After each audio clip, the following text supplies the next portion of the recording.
Nancy Pelosi asked about Dianne Feinstein. And Dianne Feinstein has been like MIA for some weeks at this point because she's having some health issues. She's been hospitalized with shingles. And I feel badly for anybody going through that. But this is a part of like a larger issue where Dianne Feinstein has been in obvious mental decline for a few years now, and you have a lot of Democrats speaking to the media, lawmakers like her peers, but they won't put their name to it, saying she doesn't remember things that were said 10 minutes ago. This is a massive problem. And it was evident in the Amy Coney Barrett hearings when she just like lavished praise on Amy Coney Barrett despite the really difficult circumstances surrounding it, and the fact that that vote and pushing her through was a direct line to the overturning of Roe v. Wade and with Dobbs. She also, like if you'll recall, at the end of that hearing, unmasked, if I'm not mistaken, just like gave Lindsey Graham like a hug. Oh, yeah. At the height of COVID without any access to vaccines. Yes. Like 87-year-old Dianne Feinstein. I was like, is anyone like monitoring this person? No, apparently not. But she has stepped away and has thankfully said, it's okay, Chuck Schumer, you can replace me on the Judiciary Committee while I'm out, because we know that it's essential to our democracy that the Biden administration continue to approve judicial nominees at the rapid pace that he had been doing, because Trump had basically broken records. Biden's keeping pace with that. The Democrats really need to do that. We're seeing, again, how important the judiciary is when it comes to abortion rights. But Pelosi is asked about this, and like, I mean, how out of touch do you have to be to go girl boss on this? Thought on what Senator Feinstein should or shouldn't do? Senator Feinstein has been a champion for California. For 20 years, I have been the leader or the Speaker of the House fighting for California, and I have seen up close and firsthand her great leadership for our country, but especially for our state of California.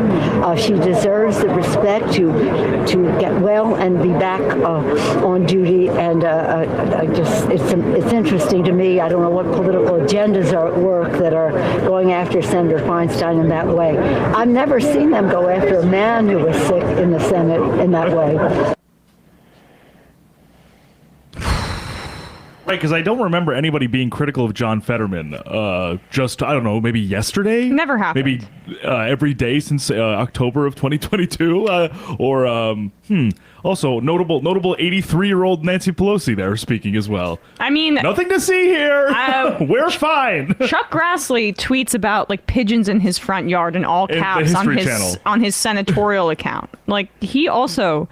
Does that even it out, Nancy Pelosi? We can also get, hopefully, Chuck Grassley out of power. Also, I don't know if you guys recall this, but the senator from Mississippi, Tad Cochran, had similar reporting surrounding him in like 2018 or 2019 that he was like consistently confused as to where he was in the Senate, like did not really understand like stuff that he was being given, and ultimately very shortly after those reports were coming out, he stepped down and Cindy Hyde-Smith took his place. Like, this has happened before, and the Republicans just got rid of him because he was going to mess up what they had to do in the Senate. Right. And there's no disadvantage to the Democrats to getting her out. There's a Democratic governor in California.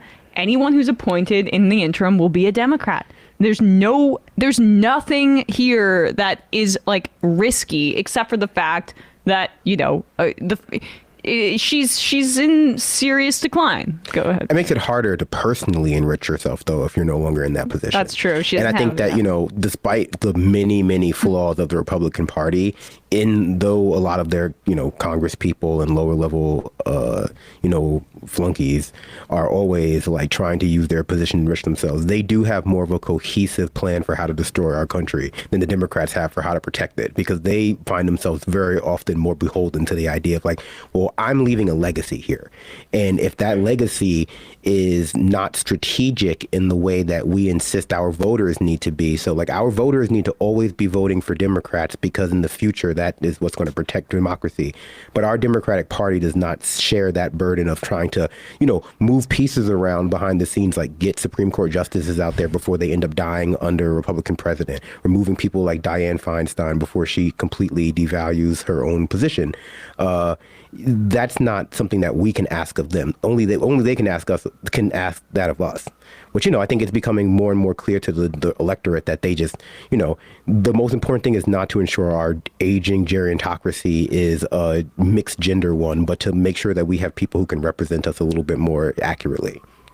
Yeah, absolutely. It becomes about Nancy Pelosi's personal fealty to Dianne Feinstein just as a very senior member of Congress and also being a part of the California political machine. I don't really give a shit about your personal relationship with Dianne Feinstein. I care about the fact that the United States or the Biden administration needs to confirm as many Democratic judges as possible in the case that we run into disaster in the next election cycle. So that's not what this is about. But they make it personal, and that's the thing that is just so bizarre to me, given the amount of power that they have. The fact that they can still make it about, like, this person's my friend and this is her career.